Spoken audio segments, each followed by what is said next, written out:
ఓం శుక్లాంబరధరం విష్ణుం శశివర్ణం చతుర్భుజం ప్రసన్నవదనం ధ్యాయేత్ సర్వవిఘ్నోపశాంతాయే.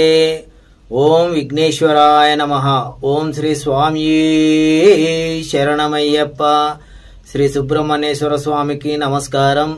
అలాగే శ్రీరామ బంటు ఆంజనేయ స్వామికి, మా వీరభద్ర స్వామి కూడా, ఆయన కూడా కథలంటే చాలా ఇష్టం కాబట్టి ఆయన కూడా నమస్కారం తెలియజేస్తూ కథని ప్రారంభిస్తున్నాము. మనము యువరాణిగా ఉన్నటువంటి పుష్కలదేవి గారు రాజ్యంలో ఉన్నప్పుడు కొంతమంది సైనికులు వచ్చేసి రాజ్యంలో ప్రజలందరూ ఎలా ఉన్నారు, ఎవరికైనా ఇబ్బందులు ఉన్నాయని మహారాజు చూసి రమ్మంటే ఒకానొక గ్రామంలో చాలా దీన స్థితిలో మహిళలు అవస్థలు పడుతూ అనేక వ్యాధులు రావటము, పెద్దలు మగవాళ్ళైతే చాలా వ్యసనాలకు అలవాటు పడి, ఏదైతే మనం ఈరోజు అనుకుంటాం కదా డబ్బులు కోట్లు ఉన్నాయని చెప్పి, ఆ గ్రామంలో ఒక విచిత్రం ఏంటంటే పాడి పంటలు బాగా పండి ఎవరే చిన్న వ్యాపారం చేసినా డబ్బు చాలా రావటం జరుగుతుంది, కానీ వ్యాధులు మాత్రం అనేకం ఉన్నాయి అని చెప్పి సైనికులు చెప్పగానే ఇదేమి విచిత్రము, మరి వారికి గ్రామదేవత ఏం చేస్తున్నట్టు అని చెప్పి పండితులనే అడగడం జరుగుతుంది. వాళ్ళందరూ ఏమంటారంటే గ్రామదేవతకి పూజలు చేయటం లేదు, శివాలయం కూడా మూతపడ్డది, పాడుపడ్డది. గ్రామస్తులందరూ కూడా చాలా ఏమంటారు రాక్షస స్వభావంతో, అంతకుముందు ఉన్నటువంటి బలి చక్రవర్తి కాలంలో జరిగింది కాబట్టి అక్కడ ఉన్నటువంటి రాక్షసులందరూ కూడా వీళ్ళతో స్నేహం చేసి మంచిగున్న వాళ్ళని స్నేహం చేసినటువంటి దుర్బుద్ధి, దురాలోచనలు, చెడు వ్యసనాలకు అలవాటు చేసి అలాంటి వాళ్ళతో స్నేహం చేసినటువంటి వాళ్ళందరూ ఉన్నారు. మంచి వాళ్ళని వాళ్ళు ఆల్రెడీ రాక్షసులు చంపి తినడం జరిగింది. సో అని చెప్పి వేద పండితులు చెప్పడం జరుగుతుంది. మరి అలాంటి వారిని ఎలా చేయాలి, ఏం చేయాలని చెప్పి మహారాజుకు అర్థం కాని విషయం, వేద పండితులకు కూడా అర్థం కానిటువంటి విషయం.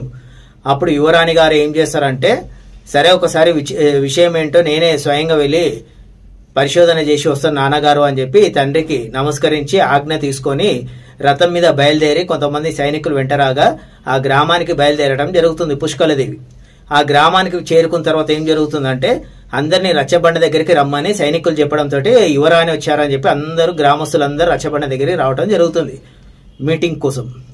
సో యువరాణి గారు ఏమంటారంటే, మీరు గ్రామదేవత పూజలు చేయటం మానేసేసిర్రు, శివాలయం మూతపడ్డది, ఇలా చేయడం వల్లనే ఈరోజు మహిళలు కానీ పిల్లలు కానీ ఇలాంటి అన్ని రకాల వ్యాధులతో బాధపడుతున్నారు.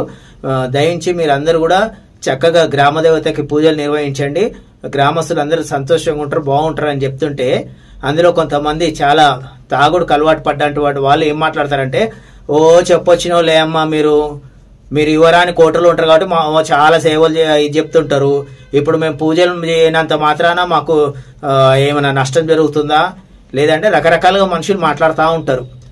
ఇప్పుడు మేము పూజలు చేసేస్తే ఆ దేవత వచ్చేసి మా పొలం దున్నుతారా, మాకు 20 బస్తాల బియ్యం ఇస్తారా, మాకు కొన్ని కోట్ల రూపాయలు ఇస్తారా, ఈ రాజ్యం రాసిస్తారా అని చాలా రకరకాలుగా ఇష్టం వచ్చినట్టు మాట్లాడుతుంటారు. యువరాణి గారు ఎంత నచ్చ చెప్పాలని ప్రయత్నం చేసినా కూడా వాళ్ళు వినే స్థితిలో ఉండరు. మగవాళ్ళే కాదు, ఆడవాళ్ళు కానీ పిల్లలు కానీ అందరు కూడా రాక్షసులతో సహవాసం చేసినటువంటి వాళ్ళు, రాక్షస వాటికి అలవాటు పడినటువంటి వాళ్ళు మంచి మాటలు చెప్తే ఎలా వింటారు, వినరు.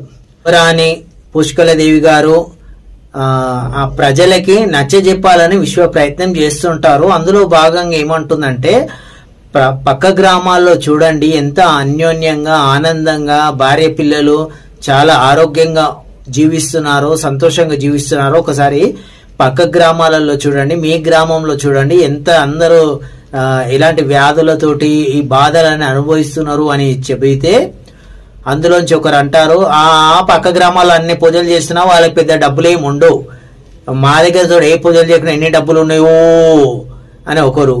ఇంకొకరు ఆ పూజలు చేయడం వల్ల అంత మరి డబ్బు బాగా రావాలి కదా, ధనం బాగా రావాలి కదా, మరి ఆడ ఎప్పుడు మామూలుగానే ఉంటారు, మా దగ్గర చూడు ఎన్ని ధనరాశులు ఇవన్నీ ఉన్నాయో, మళ్ళీ వాళ్ళు ఏదైనా కావాలంటే అప్పుకు వేరే వాళ్ళ దగ్గరికి వెళ్తుంటారు అని చెప్పి నానా రకరకాలుగా మాట్లాడడం మొదలు పెడతారు.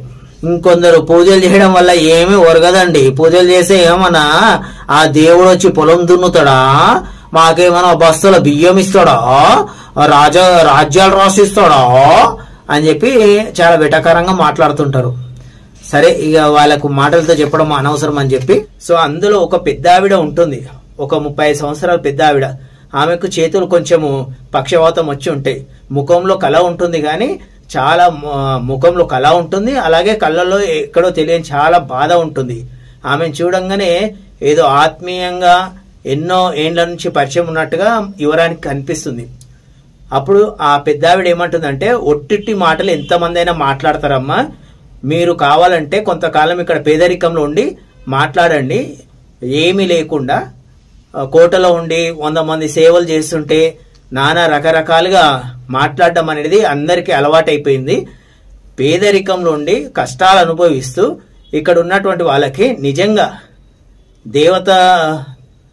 దైవయజ్ఞం అంటే ఏమిటో మీరు చూపించగలిగితే ఇక్కడ ఉన్న వాళ్ళు తెలుసుకుంటారు, మీరు నోటి మాటలతో చెప్తే మీకేం తెలియదు అని చెప్పి చెప్పడం వల్ల యువరాణి గారు కొద్దిగా ఆలోచనలో పడతారు. అప్పుడు మిగతా వాళ్ళందరూ కూడా అవును అవును, కోటలో ఉండటం కాదు, పేదరికంలో గుడిసెలో ఉండి చూపించండి అని చెప్పి రకరకాలుగా వెటకారంగా అసహ్యంగా మాట్లాడుతుంటారు. సైనికులు, మంత్రి వాళ్ళని బంధిద్దామని ముందుకు పోతే యువరాణి గారు ఆపుతారు. ఆగండి, మీరు ఇప్పుడు ఏమంటారు, దైవ పూజల వల్ల ఎటువంటి ప్రయోజనం లేదంటారు కదా, సరే నేను వస్తాను, కేవలం 3 జతల బట్టలు తీసుకొని వచ్చి కొంతకాలం ఉంటాను. ఎన్ని రోజులు ఉండాలి అంటే ఒక 2 నెలలు ఉండమంటారు. 2 నెలలు అంటే దాదాపు 60 రోజులు. సరే, 60 రోజులు నేను ఇక్కడ ఉంటాను, నేను చెప్పినట్టుగా మీరు కొంచెం వినాలి, మీరు చేయగలిగే పనులే చెప్తాను. నేను మీ నుంచి ధనం అడగడం కానీ చేయకూడని పనులు కానీ ఏం అడగను, మీరు చేయగలిగేటటువంటి చిన్న చిన్న పనులు చెప్తాను, ఇంట అంటే నేను వస్తా అంటారు. అనగానే గ్రామస్తులు, మహిళలు, ఈ పెద్దవాళ్ళందరూ ఏమనుకుంటారు అంటే, కోటలో ఉన్నటువంటి యువరాణి ఈ పూరి గుడిసెలో ఎన్ని రోజులు ఉంటుందిరా భయ్, 1 రోజు 2 రోజులు కూడా ఉండదు. సరే అమ్మా, మీరు ఏం చెప్తే మేము అది చేస్తాం, మీరు ముందు వచ్చి ఈ పూరి గుడిసెలో ఉండండి, తర్వాత మాట్లాడండి అంటారు. చాలా సంతోషం, అయితే నేను ముందు గ్రామాన్ని, ఊరిని మొత్తము ఒకసారి చూసి మా నాన్నగారి అనుమతి తీసుకొని వస్తాను అంటారు. సరే మంచిదని మొత్తం ఊరంతా చూస్తుంది, ఏమిటి ఎట్లా చేస్తున్నారు, ఏం సంగతి అని. అందరి దగ్గర డబ్బు బాగా ఉంటుంది, కుప్పలు తెప్పలుగా పంటలు బాగా పండుతాయి, కానీ భార్యాభర్తలు ప్రేమగా ఉండరు.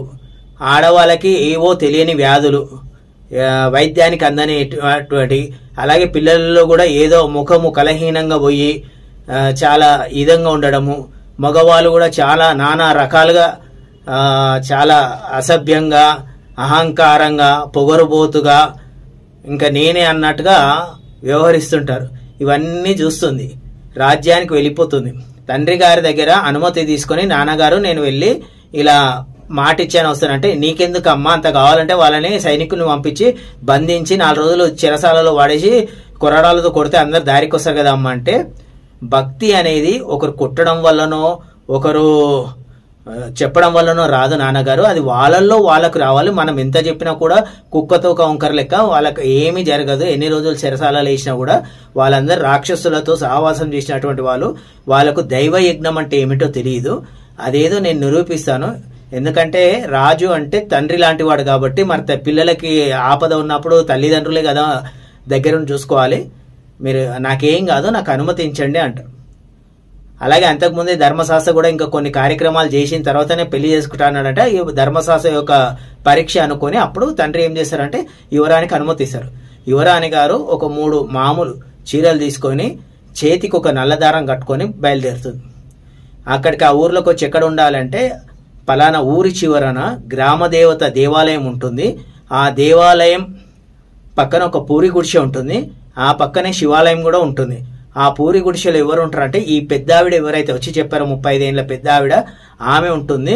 ఆమె భర్త మంచంలో పక్షవాతంతో వచ్చి ఉంటాడు, అంతే. ఆ కొంచెం దూరంలో ఒక పూరి గుడిసె ఉంటుంది, ఆ గుడిసెలో ఒక బాలుడు, 10 ఏళ్ల బాలుడు ఉంటాడు, చాలా లావుగా క్యూట్గా ఉంటాడు, కొంచెం మందబుద్ధి. అతనికి ఏమిటంటే ఎవరైనా ఏదైనా చెప్తే మాత్రమే చేస్తాడు, అంతకుమించి సొంతంగా ఆలోచించే శక్తి ఉండదు, కానీ ఆకలి ఎక్కువ అతనికి. సో తల్లిదండ్రులు ఎంత పెట్టినా ఇంకా తింటుంటాడు కాబట్టి వాళ్ళు కొద్దిగా నిందించడం ఇవన్నీ చూస్తుంది. అయితే ఈ పూరి గుడిసెలకు వచ్చి ఉందామనేసరికి ఈ పూరి గుడిసెలో ఏముంటుందంటే ఒక 3-4 మట్టి కుండలు ఉంటాయి, 2 ముంతలు ఉంటాయి, అంతకు మించి అందులో ఏమీ ఉండదు. ఇప్పుడు ఇక్కడ తాను ధర్మశాస్త్రం నమ్ముకొని వచ్చింది, ఎవరి మీదనో కాదు, ఆమె చిన్నప్పటి నుంచి ఆరాధిస్తున్నటువంటి దైవం ధర్మశాస్త్రని నమ్ముకుని ఆయన్నే దారి చూపిస్తాడు అనుకొని ఆరాధిస్తే వస్తాడు అనుకొని ఈ పూరి గుడిసెకి రావడం జరుగుతుంది. ఆ పూరి గుడిసెలో ఒక ఫోటో కాదు కదా, ఒక కుంకుమ కానీ ఒక అగరబత్తి కానీ అసలు ఏమీ ఉండదు. ఒక 4 మట్టి కుండలు, కొంచెం పొయ్యి, కొద్దిగా ఏదో ధాన్యం ఉంటుంది అంతే, ఏదో అప్పుడప్పుడు వండుకొని తినడానికి, 2 ఆవులు ఉంటాయి వాళ్ళకి. ఇంతకు మించి అక్కడ ఏమీ ఉండదు.